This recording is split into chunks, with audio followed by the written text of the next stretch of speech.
Bonjour, petit retour sur Dragonheart.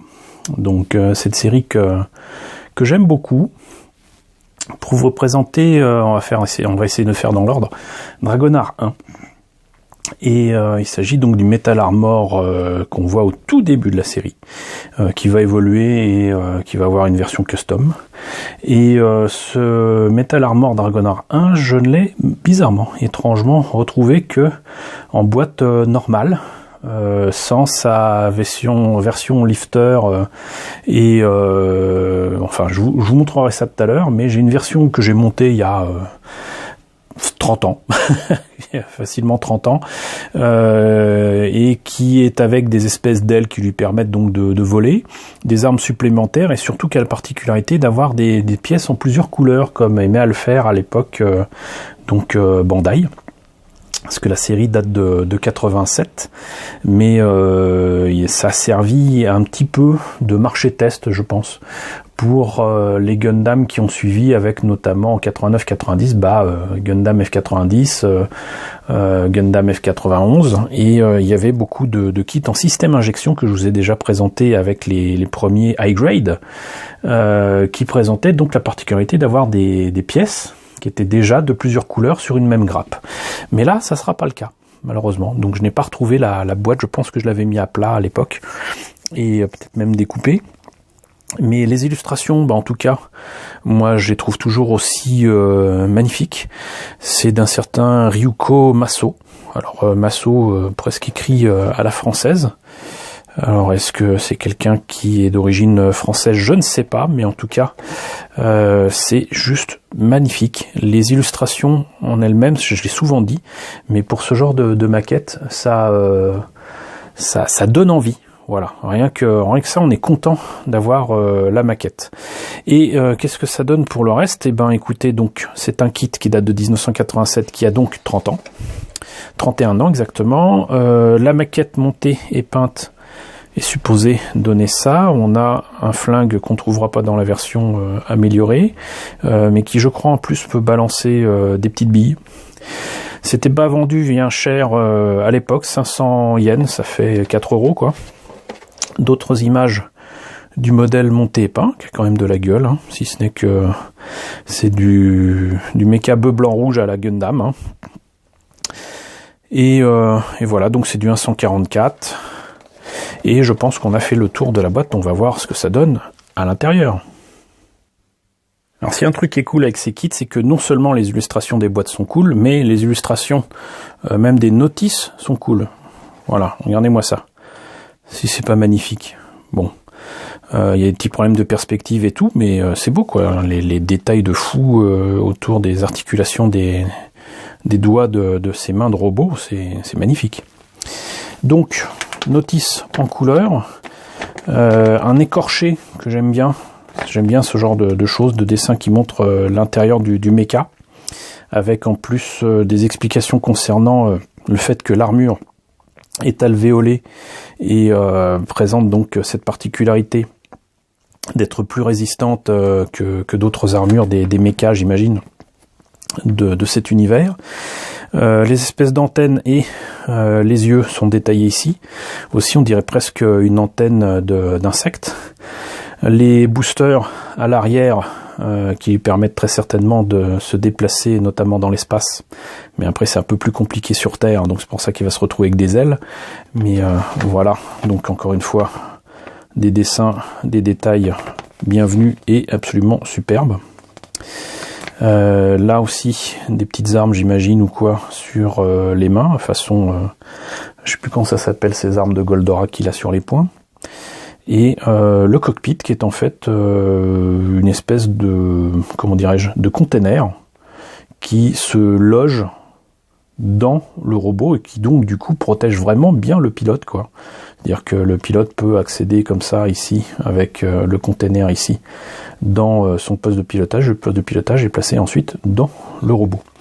Les différentes armes utilisées donc par le Dragonheart 1, et on en arrive au montage lui-même. Donc apparemment, étape numéro 1, on commence par les bras. Donc Maquette à l'ancienne, encore une fois, les épaules en deux parties. Il faut cacher les jointures de toutes ces pièces-là. C'était ce qui a certainement de plus chiant à l'époque. Ensuite, les jambes, même réflexion, si ce n'est que l'armure ici se place sur la jambe qui est... les détails mécaniques sont visibles ici. Donc ça c'est assez cool, donc c'est clairement à peindre avant ici. Donc les jambes, la tête, une arme qu'on ne trouvera pas dans la version améliorée avec les ailes, le buste qui est pas très articulé, on réunit le tout, et là donc particularité de cette arme avec un petit ressort qui peut balancer des petites billes, et là une espèce de bazooka. Et voilà, donc les pièces sont montrées ici peintes sur la grappe, et il y a des autocollants. Malheureusement c'était le début des autocollants et plus des décalcos à mettre sur la jambe et sur les épaules. Et étrangement, si c'est bon, il y a des autocollants aussi pour le bouclier. J'allais dire que c'était pas fourni, mais si. Donc désolé, j'ai pas enlevé des grappes, j'ai peur d'abîmer les pièces ou de les perdre, ça m'est déjà arrivé. Et donc vous voyez, donc c'est monochrome, hein.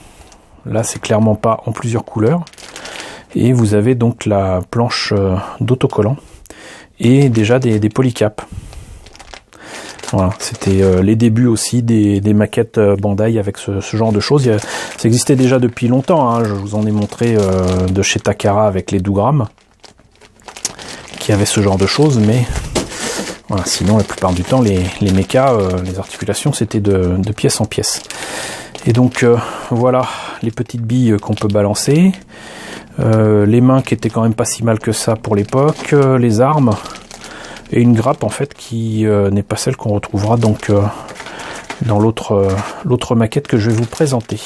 Et je vous demanderai un petit peu d'indulgence parce que je l'ai montée logiquement en 88-89, et donc forcément elle date un peu, elle est un peu jaunie, puis en plus j'avais fait ce que maintenant vous appelleriez du no paint de l'époque. J'avais quand même un peu peint pour le blanc, mais pas totalement, et j'avais essayé de ne faire que les détails. Donc on va voir ce que donne cette antiquité. Alors voilà mon Dragonard 1, qui était donc avec le système injection, et que j'avais peint en blanc avec de l'énamel, une peinture énamel qui était très très bien, que j'avais beaucoup de mal à trouver, qui était ni mate ni brillante, qui était satinée, qui rendait vachement bien, que je vous ai déjà présenté je crois pour une Valkyrie au 1/100e. Et par contre la particularité c'est que c'est pas des autocollants que vous voyez ni sur le bouclier à part pour le 1, ni sur les jambes. Enfin pour le bouclier j'ai une petite doute tout d'un coup, je crois que le bleu est sur le bouclier mais le rouge je l'ai peint, mais sur les jambes en tout cas, donc le bleu blanc rouge c'était voilà les couleurs de base. Et donc c'est ce qui m'avait conduit à dire que repeindre tout ça aurait été un peu compliqué.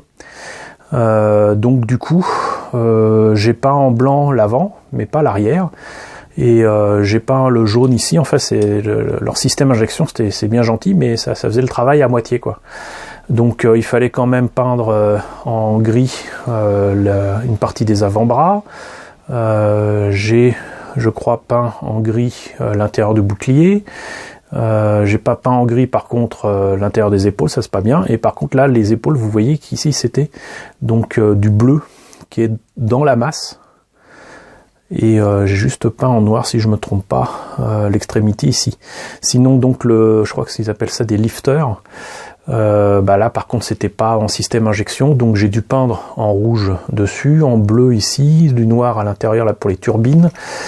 Vous avez donc les petits moteurs ici qui sont articulés, et tout cela s'enlève en fait. Ah oui, et puis la tête aussi pareil, hein, j'ai dû bien évidemment la peindre. Si je fais tout tomber, ça va pas le faire. Voyons, voilà. Tout ça a été peint il y a 30 ans. Et à l'énamel en plus, hein, pas à l'acrylique. Donc vous voyez, donc en fait vous pouviez enlever tout ça pour obtenir en fait le Dragonard de base, qui a donc bel et bien ces petits thrusters et réacteurs ici. Alors, je pense en fait qu'il manque aussi des trucs là, mais donc en fait vous avez de toute manière aussi ici là le col qui est rouge, l'intérieur que j'ai fait en gris, et donc pour le remettre il faut le placer à la fois dans le dos, le coincer sur le buste et remettre la tête, parce que si vous laissez la tête vous pouvez pas le remettre. Voilà, donc ça c'était une autre version de la maquette, une version supérieure, certainement un peu plus chère, et c'est une de mes premières maquettes Dragonard que j'ai eu. Une autre maquette que j'ai faite, c'était le Dragonard 3, que je trouve absolument superbe.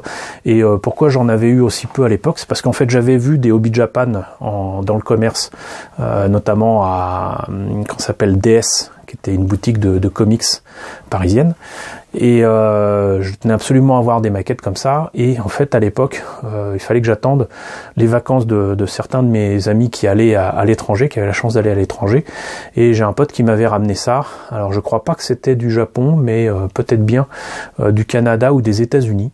Donc voilà, et à l'époque, avant les années 90, il fallait que j'attende d'avoir un petit peu d'argent à confier à ces personnes, en plus de changer l'argent qui en dollars, qui en yens, qui en quoi, pour avoir ces trucs-là très difficilement, parce que c'était absolument pas vendu en France.